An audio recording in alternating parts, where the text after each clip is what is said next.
What's going on, everyone? Bryan here, and today we're going to talk about the Canon EOS M50. This is a camera that I usually tell people to buy when they ask me, what camera should I buy? If you're upgrading from an iPhone, I would recommend you get the M50. Now there's other cameras that Sony makes or Nikon makes, like the Sony a6000, that are pretty comparable to this one that I would recommend as well if you wanted to go the Sony route. I shoot Canon, however, so we're talking about Canon today. So my mom asked me what camera she should buy a few months back, and I told her to buy this one, and she did, and she absolutely loves it. So I recently got myself a copy of the M50, and I took it with me this weekend when I went to Ohio and Indiana, and I got some great photos with it. So I decided I'd share those with you today and talk to you about the reasons why I think this is a great option for beginning photographers. So first off, one of the biggest reasons I'd recommend this camera over maybe an older DSLR is the fact that it has a touchscreen and you can actually autofocus with that touchscreen. Now this is a feature that totally changed and upgraded my photography when I upgraded to the EOS R, which also has the touchscreen autofocus. I used to shoot on the 5D Mark II and the 6D, and they're amazing cameras. I'd still recommend them, but the reality is you miss focus with them a lot. I would sometimes do portraits where like the person's nose and the top front of their face was out of focus, and then the side of their face to here was in focus. It wouldn't catch that first bit of focus. And that's because with the older cameras, you'll hit focus, but then if you move a little bit and then you take the photo, you get a little bit out of focus, and it's super annoying. My girlfriend has used my EOS R, which has the touchscreen autofocused, and then she's also used my 5D Mark III, and that's the biggest thing for her. She could totally tell. She's like, I want to focus on this thing, because with the EOS R, you can just touch it on the back of the screen and it focuses.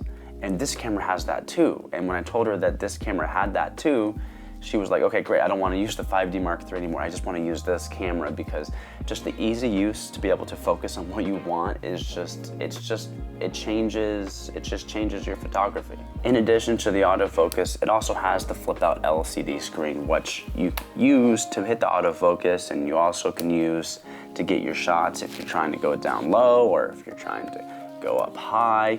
You can move this around, and it's just a really versatile thing that Canon does with all of their new cameras, which is it's just awesome. Another thing that's great about the M50 is that it's just small and compact. I was able to carry it around with me a lot easier than I could carry a DSLR or full frame mirrorless. It just took up less space. And I would say, as a new photographer, walking around with a smaller camera is a plus, because you don't feel like everyone's looking at you as much as when you have one of these giant DSLRs where everyone expects you to be a professional. If you have this one, you might not be a professional, you might just be someone that likes to take photos. That's not to say you can't get professional quality with it. It's just not as big and bulky as some of the other newer full frame cameras. And I'd say probably the biggest reason that I recommend this camera is just the price. If you're getting into photography and you don't know that you're gonna be making a bunch of money with it, you don't know that you're gonna go start your own business, and it really might just be a side hobby, or maybe you're a YouTuber and you do use video, you do use photos for things, but you don't need the top of the line gear. The price point for this is just right on. It's either $600 or it's $650, depending on if you get the Mark I, Mark II. This is the Mark I. I don't think it matters if you get the Mark II, to be honest. But I just think that's the right price point for it to be something that it's expensive, it's good quality, it's gonna be important to you. But if you end up not using it, it's not gonna be the end of the world. It's not gonna be over $1,000 sunk into something that you just aren't gonna be using that much. I see used gear for sale all the time, especially this day and age. Everybody wants to go out and be a photographer, and they find out that it's just really not something that they end up doing. So if you buy this one, you're not out $2,000, you're just out $600. Plus the lens and the adapter, and you could probably turn that around and sell it for $400 or $500 pretty easily.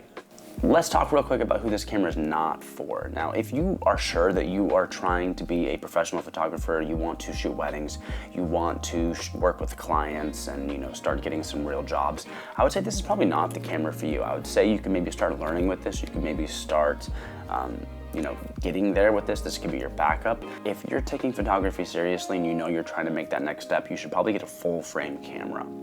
Now, this is a cropped sensor, whereas a full frame is a full frame sensor. I'm not gonna get into that today. There's plenty of videos that explain that really, really well. So just know the difference between crop and full frame. If you wanna be a professional, you're for sure gonna be getting into this, just get a full frame. You're really gonna need it.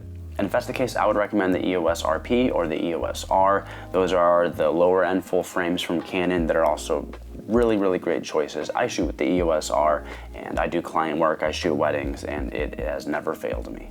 One recommendation I would give to people that are gonna buy the M50 is don't buy the one with the kit lens. Don't buy a kit lens ever. Just get the one with just the body.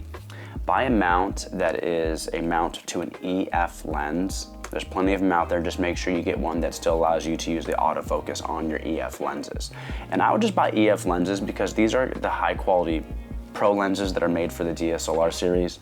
And the reason I'd recommend those are because they're better, and you can buy a lot of them used from people. A lot of people are selling the EF lenses off to buy RF lenses, which are for the new EOS R series. And once those are paired with the M50, the results that you can get are it's just unreal for the price point. So those are my thoughts on the M50 and why I recommend it for new photographers. Like I said earlier, I took it with me on a trip this weekend. I'm gonna share some of those photos with you. I'm really happy with them, and I was really happy with bringing this along. I did bring my EOS R. I did bring my EOS R, but I left it in my bag and I didn't use it once because really there was no need.